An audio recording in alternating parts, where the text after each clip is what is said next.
ఆంధ్రప్రదేశ్లో మే 13 జరిగినటువంటి ఎన్నికల్లో మరి బారులు తీరినటువంటి యువత, మహిళలు, వృద్ధులు, ఉద్యోగస్తులు, అన్ని సామాజిక వర్గాలు కూడా తండోపతండాలుగా ఆ రోజు ఓటు వేశారంటే అది నారా చంద్రబాబు నాయుడు గారిని ముఖ్యమంత్రిగా చేయాలనే ఒక ఆలోచన, ఆ తపన. రాత్రి 12-1 గంట వరకు కూడా పోలింగ్ శాతం అయిందంటే అది తెలుగుదేశం పార్టీ విజయానికి సంకేతం.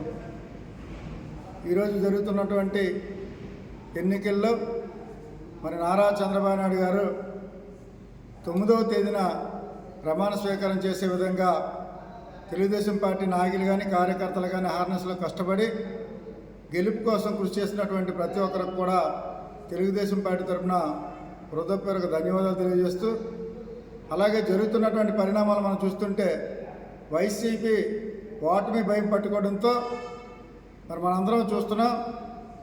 ఈవీఎంలు పాల్గొట్టడం కానీ, మహిళల మీద దౌర్జన్యాలు చేయడం కానీ, వ్యక్తుల మీద దౌర్జన్యాలు చేయడం కానీ, కుటుంబాల మీద దౌర్జన్యం చేయడం కానీ చూస్తున్నట్టయితే ఓటమి భయం వాళ్ళకి పట్టుకుంది.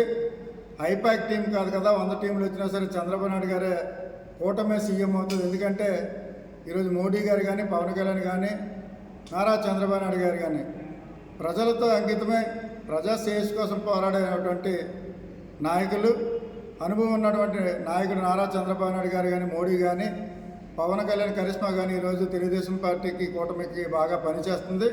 ఈరోజు డంకాపదంగా చెప్తున్నాం, 120 నుంచి 145 సీట్లు గెలుచుకొని రాబోయే రోజుల్లో ఏదైతే జూన్ 9న బ్రహ్మాండమైన ప్రమాణ స్వీకారం ఈ ఆంధ్రప్రదేశ్లో జరగబోతుంది, అది రాసి పెట్టుకోండి అనేసి వైఎస్ఆర్ శ్రేణులకు హెచ్చరిస్తూ రాబోయే తెలుగుదేశం ప్రభుత్వాన్ని తెలియజేస్తున్నాం.